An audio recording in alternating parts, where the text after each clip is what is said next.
할렐루야, 반갑습니다. 자, 저는 오늘 여러분과 함께 읽은 창세기 4장 9절에서 15절 말씀으로 가인, 아벨과 가인이 있었죠. 자, 아담과 하와의 첫 아들 가인, 이 사람을 저는 이제 한 명의 임상심리사로서 나르시스트라고 규정하고 싶어요. 이 사람이 성경에 나오는 첫 번째 나르시스트가 아닐까 하는 생각을 합니다. 그래서 가인, 나르시스트의 구원, 자, 이 말씀으로 한번 은혜를 나누겠습니다. 요즘 심리에 대한 관심이 굉장히 많죠. 뭐 금쪽이도 있고 또 그것뿐만 아니라 정신건강의학에 대한 이 관심도 많고 실제로 찾는 사람도 많아요. 이전에는 의료보험이 되지 않아서 좀 힘들었는데 요즘은 다 의료보험이 적용이 돼서 이 대학병원 정신건강의학과를 예약하려면 1년 전에 해야 돼요.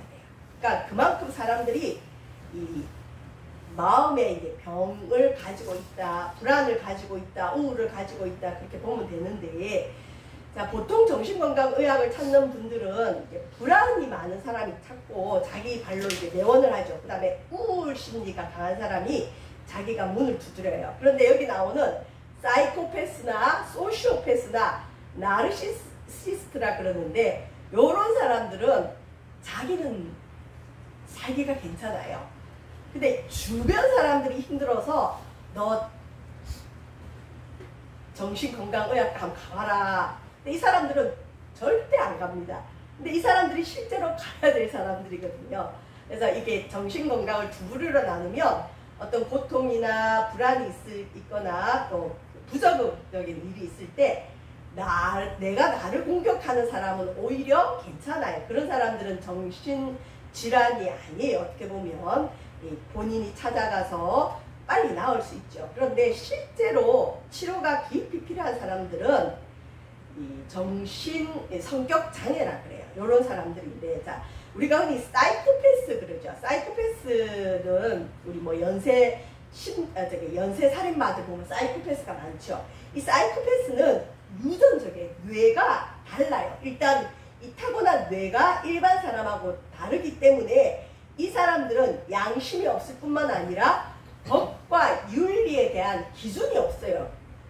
그냥 자기 마음대로 생각하는 거예요. 법과 윤리의 개념이 없기 때문에 사람도 쉽게 죽일 수가 있고 연쇄살인도 할 수가 있고 또 보통 사람은 생각지도 못하는 일들을 합니다.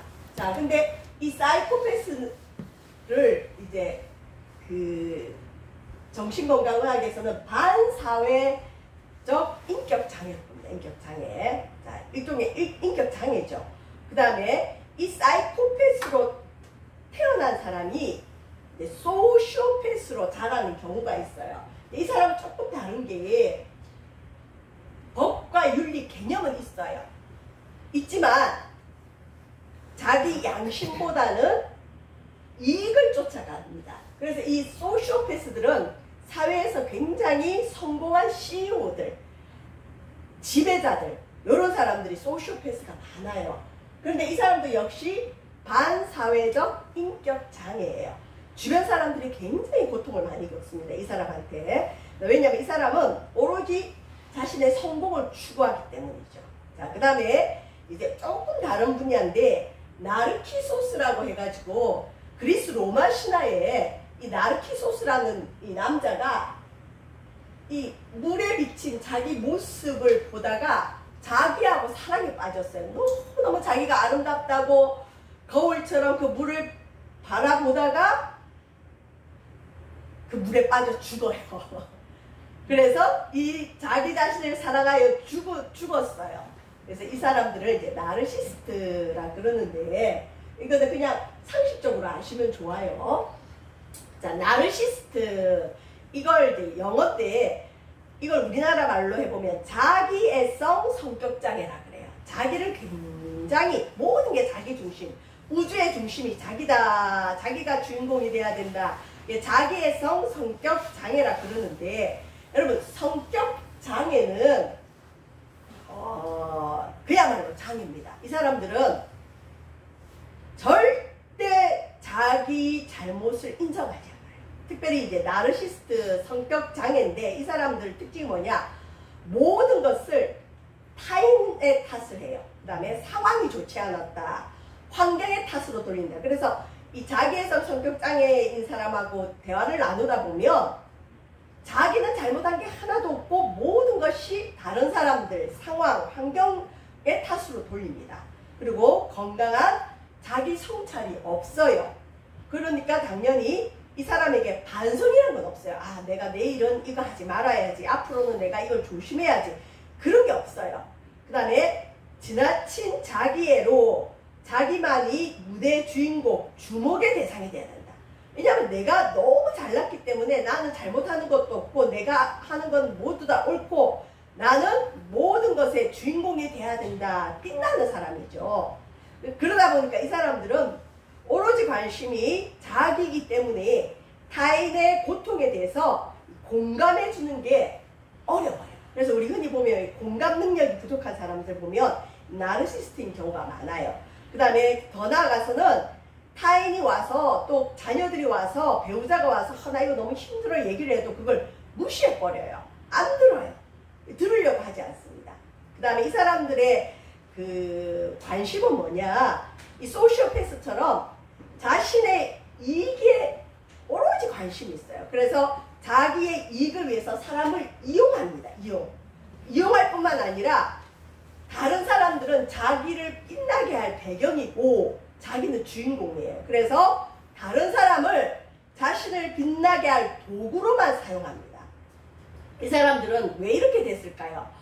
두 부류인데, 어릴 때 지나친 사랑과 관심을 받고 성장한 사람이 가진 특징이에요. 부모가 너무 오냐오냐 너 최고다. 특히 이전에 남아선호 사상이 우리나라에 많을 때 엄마들이 아들들 향해서 너 그냥 그 아들 무조건 옳다, 무조건 잘한다, 무조건 최고다 이렇게 하죠.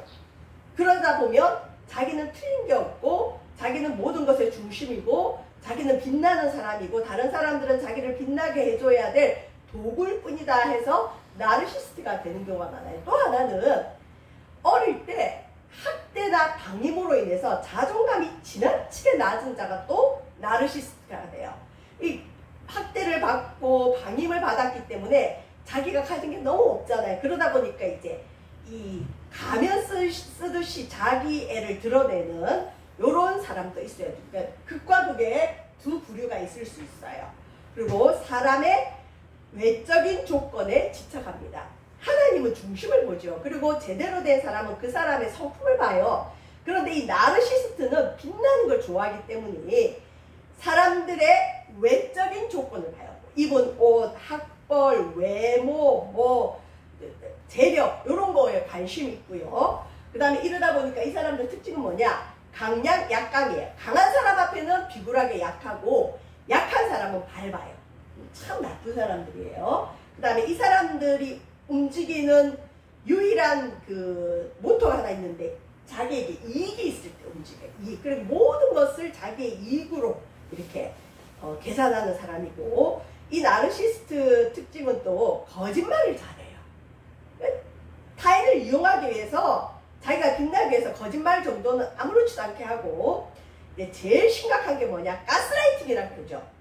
타인을 통제하고 자기 밑에 두려워요. 조종하려는 욕구가 강해요. 그래서 먹잇감을 착취하듯이 타인을 착취해서 끊임없이 통제하고 조종해서 자기를 빛나게끔 만들어가는 사람이 이 나르시스트입니다. 그런데 여러분 그 유튜브 요즘 많이 보시겠지만 유튜브에 보면 나르시스트 이 영상이 굉장히 많아요. 우리나라에 나르시스트가 많나 봐요. 그리고 실제로 제 제자가 얼마 전에 이제 상담을 했는데 제자가 직장 내 괴롭힘을 심각하게 받았어요. 그러니까 이 나르시스트의 먹잇감은 누가 먹잇감이 되냐? 양심이 좀 살아있는 사람, 착한 사람, 따뜻한 사람, 이타적인 사람. 이걸 흔히 이제 영어에서는 에코이스트라 그래요. 이타적인 사람들. 그러니까 이 나르시스트들은 착취적이기 때문에 양심적인 사람을 착취를 해요. 조종해요. 통제해요. 괴롭혀요. 그래서 자기 밑에 두려고 합니다. 근데 제 제자가 에코이스트예요. 아주 양심적이고 착하고 그 다음에 부드럽고 선하게 살아가려고 하다 보니까 이런 나르시스트에게 먹잇감이 됐어요. 이게 제가 상담을 하다 보니까 가만히 듣다 보니까 아니 어떻게 이런 일이 있지? 직장에서 어떻게 한 사람이 한 사람을 이렇게까지 학대를 할 수 있을까? 근데 가만히 보니까 이 나르시스트의 조건을 다 가진 거예요. 그래서 제가 그 제자에게 야 아무래도 너 괴롭히는 그 사람은 나르시스트 같다. 그래서 그 나르시스트를 대처하는 방법을 알려주고 공부하면서 극복을 했어요. 심지어 변호사까지 살려고 했어요. 휴직도 생각하고 대처 방법이 없으니까 변호사에게 고소 고발을 해서라도 이 사람의 학대에서 벗어나고 싶었던 거죠. 의외로 여러분 우리 주변에 나르시스트들이 굉장히 많습니다. 자, 근데 오늘 본문에 나오는 가인이 나르시스트일까요? 자기애성 성격장일까요? 맞아요. 가인은 뜻이 소유, 어둠의 뜻인데 이 하와 엄마가 첫아이죠. 내가 여호와로 인하여 득남하였다. 그래서 아빠는 이 가인이 여자의 후손, 인류를 구원할 여자의 후손, 신의 아들이 될 걸로 착각을 했어요. 그래서 큰아들에 대한 기대가 어마어마하게 컸는데 이 아들이 자라는 거 보니까 자기밖에 몰라요. 그리고 악해요. 그래서 야 내가 여호와로 인해 득남해도 소용이 없구나. 그래서 이 엄마 아빠가 동생을 낳았는데 지난주에 우리가 배웠죠. 동생 이름을 허무라는 뜻의 이름을 지어요. 주인공 가인이 부모의 기대에 미치지 못하니까 동생의 이름을 이제는 자식한테 기대 안 해. 아무것도 아니야. 어떻게 동생 이름을 아무리 큰아들에 대한 기대가 커서 그게 좌절됐다 하더라도 동생이 태어났는데 큰아들과 비교해서 허무하다. 너는 아무것도 아니야. 아벨아 너 아무것도 아닌 애야. 아무개야. 이 뜻이에요.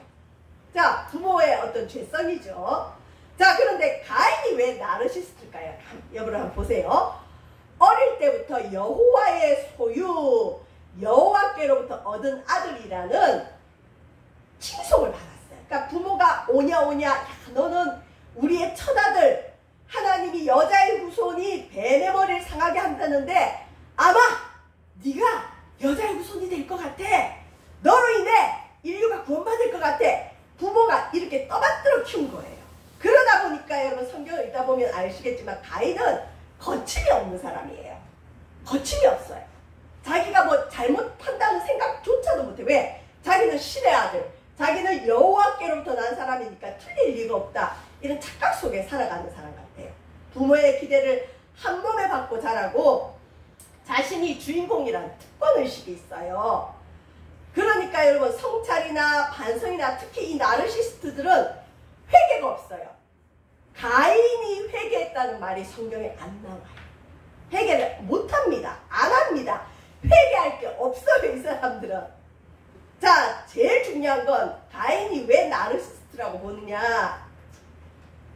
똑같이 제사를 드렸는데 자기가 좀 정성이 부족해요, 가인이. 하나님이 아벨의 제사와 제물은 받으시는 표가 났어요. 뭐 하늘에서 불이 떨어진다든지.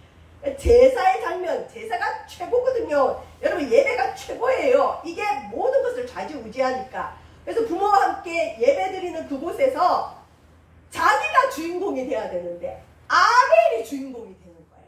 이걸 못 견디는 거예요, 여러분. 이거 못 견디니까 어떻게 하죠? 보통 사람 같으면 아벨은 좋겠다. 쟤는 어떻게 하다가 저렇게 축복을 받았지? 나는 뭘 해야 될까? 이러면 될걸. 내가 신의 아들이고 내가 하나님의 소유인데 아니 내가 주목을 받아야 되는데 아벨이 주목을 받아 못 견디는 거예요. 그래서 어떻게 하죠? 아벨을 죽여버립니다. 여러분 살인합니다. 자, 이것만 보더라도 가인이 나르시스트라는 어떤 그 확증이 나오죠. 여기 보시면 창세기 4장 9절에 보면 여호와께서 가인에게 이르시되, 자, 가인이 아벨을 죽입니다. 그런데 가인은 자기가 살인을 해놓고도 하나님이 그 죄를 물을 걸로 생각을 못했어요. 근데 하나님은 여러분 우리의 죄를 추궁하십니다. 사람들이 왜 죄를 아무렇지 않게 막 지을까요? 하나님이 모를 거라 생각해요. 사람도 모를 거라 생각해요. 가인도 아벨을 죽여놓고는 뻔뻔하게 하나님께서 추궁하시는데 내가 내 아우를 지키는 자입니까? 이런 말을 해요. 자, 여호와께서 가인에게 이르시되 가인아 네 아우 아벨이 어디 있느냐 하나님 물어요. 근데 아벨 자기가 죽였잖아요. 그러면 찔겨야 되잖아요. 하나님이 내가 아벨 죽인 거 아나 보다. 아이고 하나님 잘못했어요. 바로 보통 사람은 회개할 텐데 나 몰라요 하나님. I don't know. 그러면서 뻔뻔하게 뭐라 그러죠? 하나님 내가 내 아우 지키는 자입니까? 요러고 덤벼들어요. 여러분 이 본문을 볼 때 가인에게 양심의 가책이란 게 있어요 없어요? 없어요.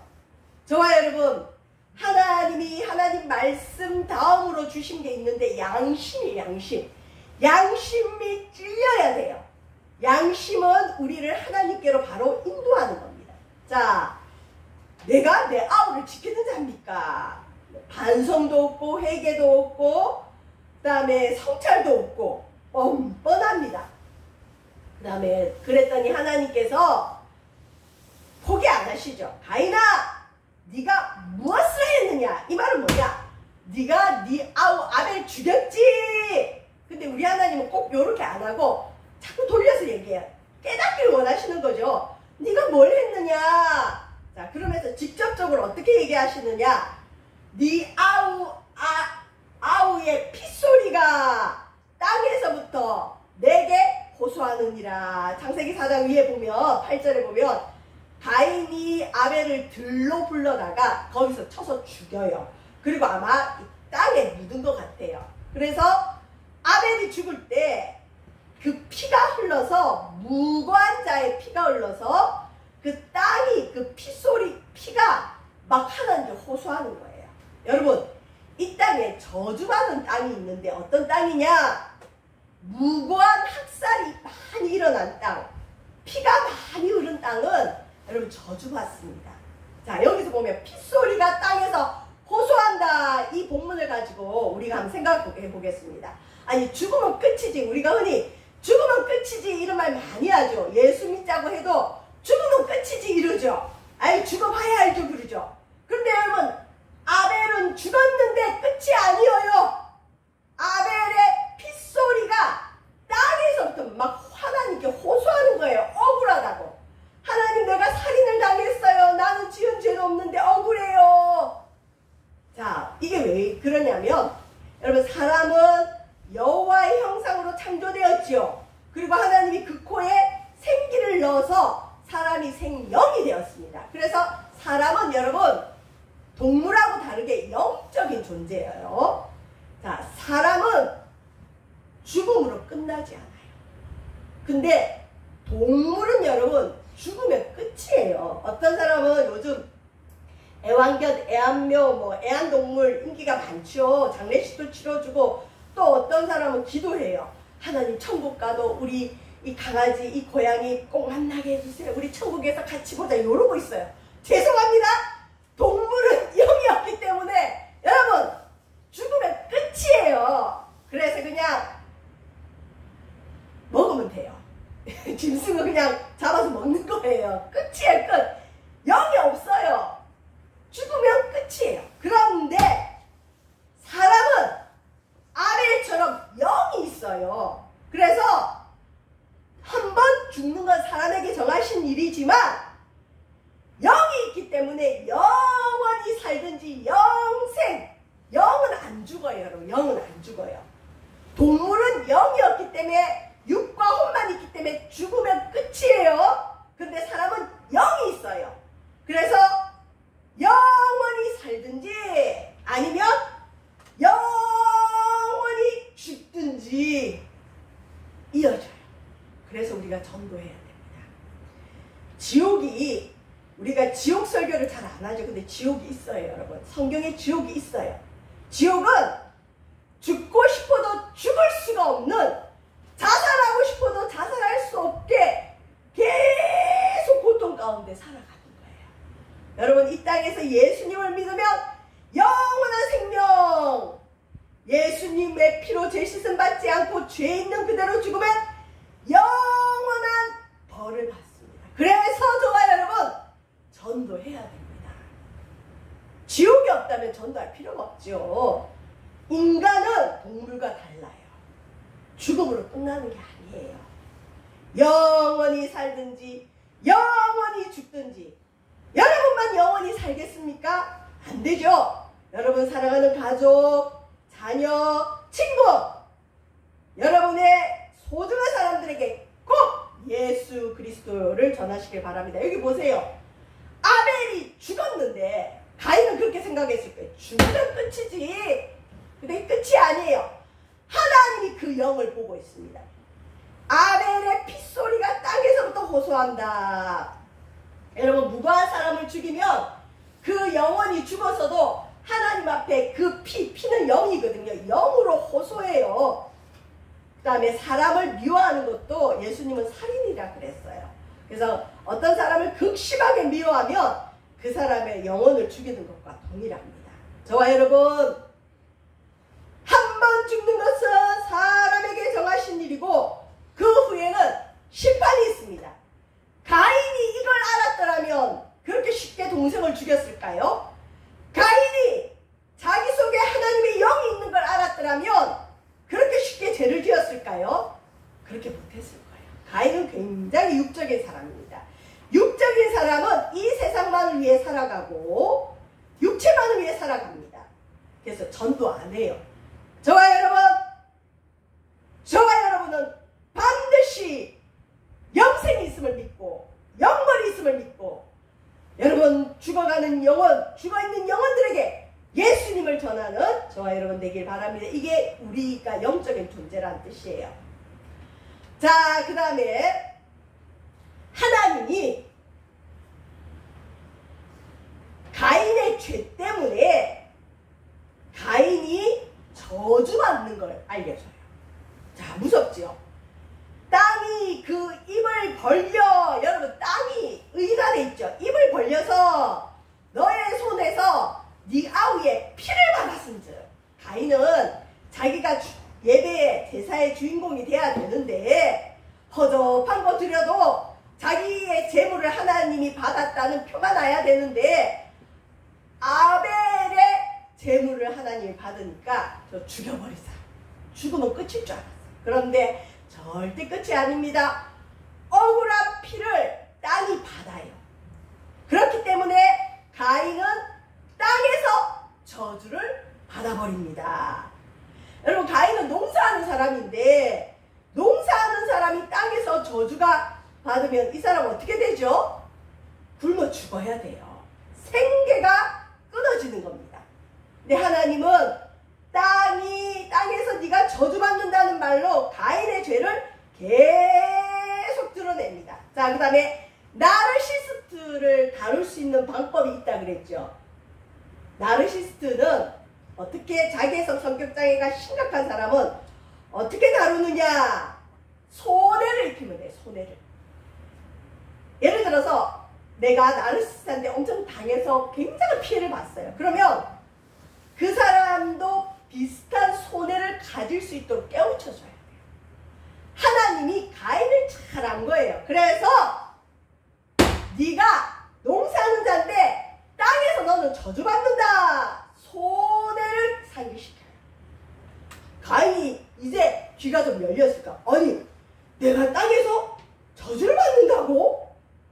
자, 그러면서 하나님께서 회개하지 않고 반성도 안 하고 성찰도 안 하는 이 가인에게 계속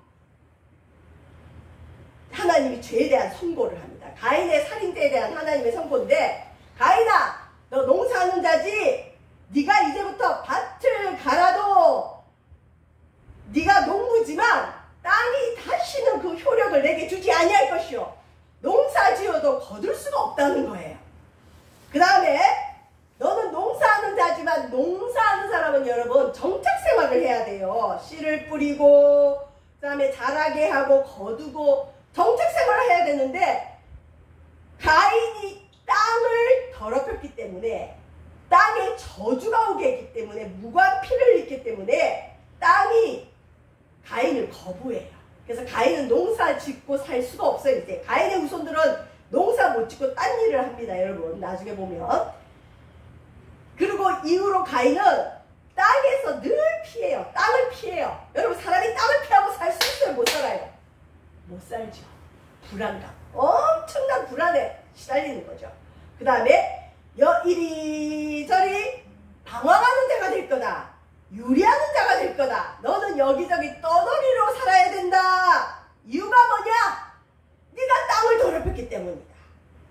여러분 농업이 생업인 가인에게 땅이 다시 효력을 주지 않는 것은 사형선고와 마찬가지입니다. 자, 나르시스트인 이 가인은 굉장히 자기밖에 모르고 자기애성 성격장애라 그랬죠.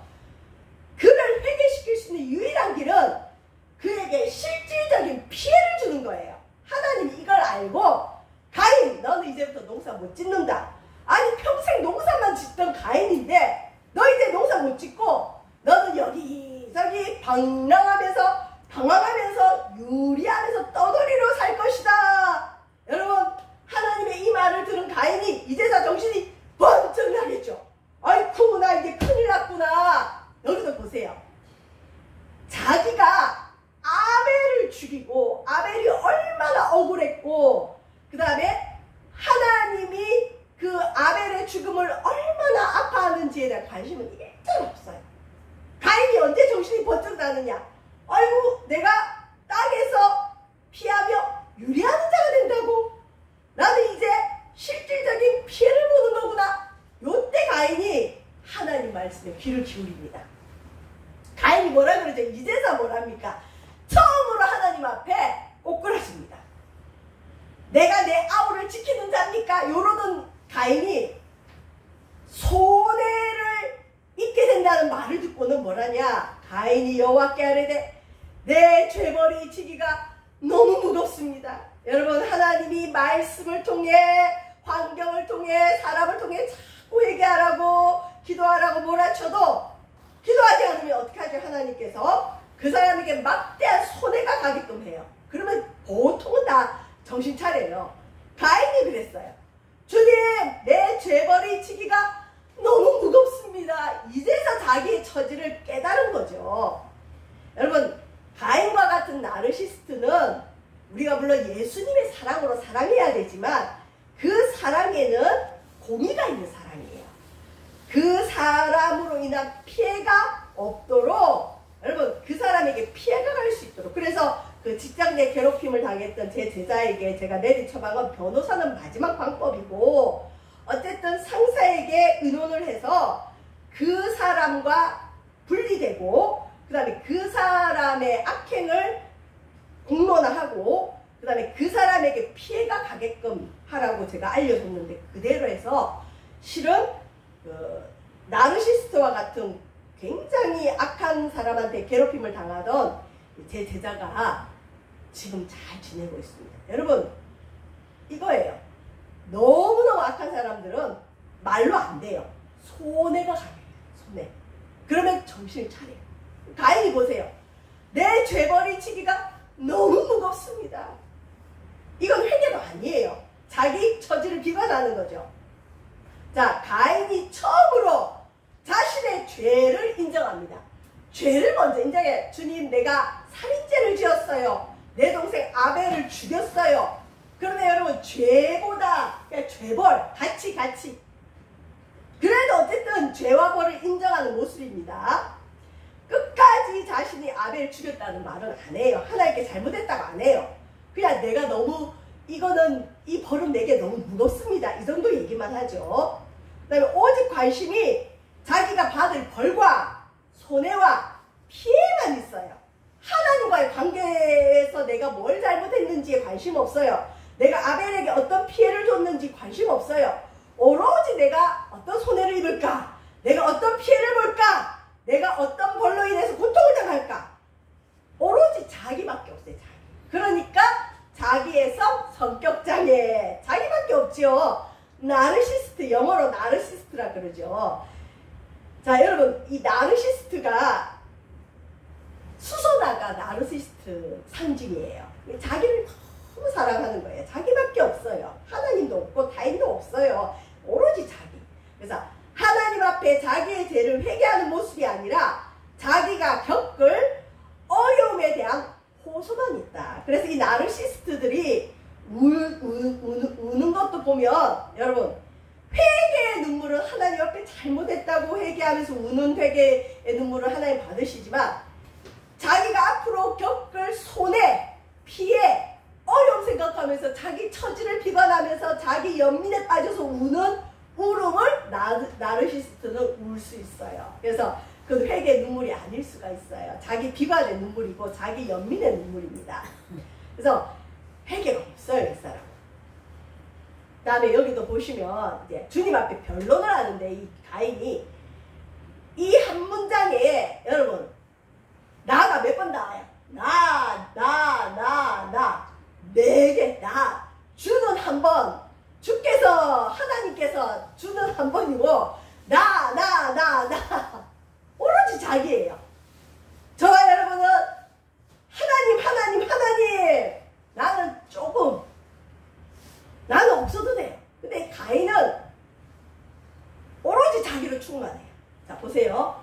주께서 오늘 이 지면에서 이 땅에서 주님이 나를 쫓아내시온즉 왜 쫓아낼게요? 죄를 지었으니까 내가 주의 낯을 배웁지 못하려니 하나님 앞에 나아갈 수 있는 어떤 지경이 있었던 것 같아요. 거기서 쫓겨나요. 이 가인은 하나님을 제사 드리지 못하는 거예요. 예배할 수가 없는 거예요. 주의 낯을 못 본다. 이건 앞으로 가인은 제사하기가 힘든 거예요. 하나님을 불러도 하나님이 안 만나줄 수 있죠. 어쨌든 주의 낯을 배우지 못하리니 내가 땅에서 피하며 유리하는 자가 됩니다. 자, 무릇 나를 만나는 자마다 나를 죽이겠나이다. 오로지 관심이 나 자기에게만 있어요. 자신의 죄에 대한 고백은 일절없고 하나님께 받는 벌로 자신이 입을 피해만 이 사람은 관심이 있고 심지어 그 하나님의 벌에 대해서 내가 죽을 겁니다. 죽음에 대한 두려움이 있죠. 왜? 자기가 살인을 했거든요.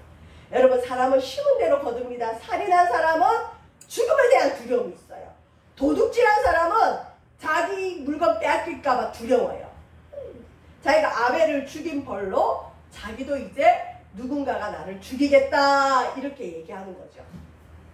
근데 여러분 이제 마지막에 하나님께서 여호와께서 가인에게 이르시되 그렇지 않다. 가인아 누가 너 안 죽여. 가인을 죽이는 자는 벌을 7배나 받으리라.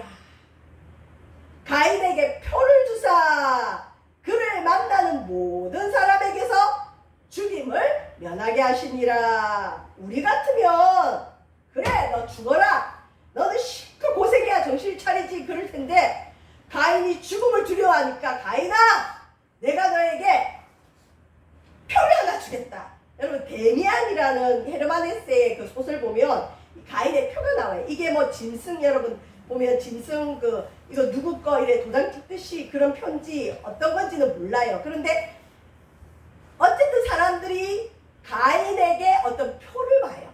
그래서 그 가인의 표를 보면 아, 이 사람은 죽이면 안 되구나. 그래서 하나님께서 가인에게 표를 주셔서 죽임을 면하게 하신다.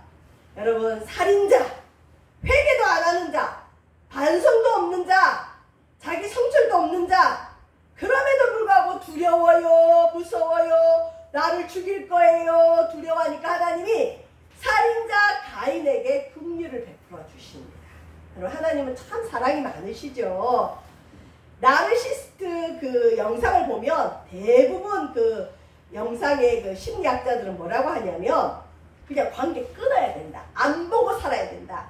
부모가 나르시스트면 자녀도 부모 보지 마라 뭐 이런 식으로 하고 끊어야 된다는데 그리고 나르시스트는 못 고친다고 보통 얘기를 해요. 그런데 여러분 하나님은 나르시스트 자기밖에 없고 회개도 없고 타인도 없는 이 가인에게 끝까지 긍휼을 두려워하고 무서워하니까 하나님이 피할 길을 줍니다. 여러분 가인의 표가 뭔지 누군지 우린 잘 몰라요. 근데 어쨌든 그 당시에 사람들이 저 사람은 건드리시면 안 된다. 자, 가인의 표와 예수님의 십자가가 비슷한데 하나님이 가인에게 은혜로 준 표, 죽음에서 피할 수 있는 긍휼의 표, 이걸 흔적 징표라 하는데, 자, 이 표, 가인의 주홍 글씨는 A라고 여러분 이렇게 가슴에 새겼죠. 가인의 표가 이마에 있었는지 팔뚝에 있었는지 모르지만 어쨌든 가인의 표를 본 사람들은 저 사람 여호와의 저주받은 자, 저 사람 큰 죄 지은 자, 동시에 그러나 하나님이 보호하시는 자, 저 사람 저주 많이 받았는데 그래도 건드리면 안 돼. 하나님이 저 사람 보호해. 저 사람 죽이면 내가 벌을 7배나 받아. 그래서 여러분, 가인의 표는 저주와 보호하심을 동시에 나타냅니다.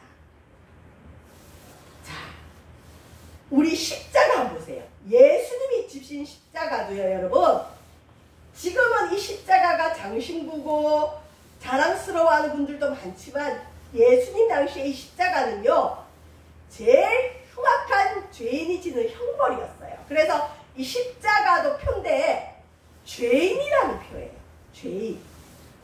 그런데 예수님이 이곳에 달려 죽었기 때문에 인류를 구원하신 사랑과 보호의 표. 오늘날 예수님 지신 십자가를 믿는 저와 여러분, 교회 다닌다 그러면 두 가지가 동시에 있죠.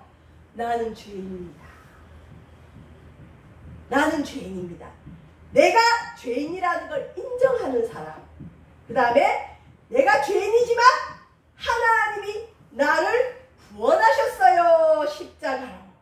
여러분, 가인의 표가 저주 같지만 긍휼의 표예요. 보호하심의 표예요. 예수님의 십자가는 저주였지만 인류를 구원하시는 사랑과 보호의 표였어요. 우리 하나님은 사랑과 구원의 하나님입니다. 여러분, 나르시스트에게도 길을 내시는 하나님. 우리 하나님은 모든 사람이 구원을 받으며 진리를 아는 데 이르기를 원하시고, 우리 하나님은 세상에 있는 자기 사람들을 사랑하되 끝까지 사랑하신다. 저와 여러분, 어쩌면 우리가 가인처럼 나르시스트일 수 있어요. 나밖에 모를 수 있어요. 그럼에도 불구하고 하나님은 가인에게 표를 주셔서 그의 벌도 나타내시고 보호도 알려주신 것처럼 오늘날 십자가를 믿는 우리 성도들은 나 교회 다녀요, 나 예수님 믿어요. 두 가지죠. 나는 죄인이었습니다. 예수님이 나를 구원하셨습니다. 저와 여러분, 이 세상에 죽어있는 영혼들, 가인과 같이 두려워 떠는 사람들, 그가 비록 나르시스트 아니 소시오패스 아니 더 나아가서 사이코패스라 할지라도 하나님은 그 사람들이 구원받기를 원합니다. 심리학을 뛰어넘는 게 하나님의 복음입니다. 저와 여러분, 마음이 상한 자를 고칠 수 있는 우리의 믿음 되기를 주의 이름으로 축원드립니다. 기도하겠습니다. 하나님, 이 땅의 심리학은 성격장애는 못 고친다고 하고 특별히 자기애성 성격장애는 단절하라고 합니다. 그럼에도 불구하고 우리 하나님은 가인에게 표를 주셨습니다. 오늘 우리에게도 십자가의 표를 주심으로 우리가 죄인임을 인정하고 또 십자가로 구원받음을 알게 하시니 감사함을 드립니다. 이 십자가의 복음을 전할 수 있는 저희들 되어지도록 인도하여 주시옵소서. 감사드리며 예수님 이름으로 기도합니다. 아멘.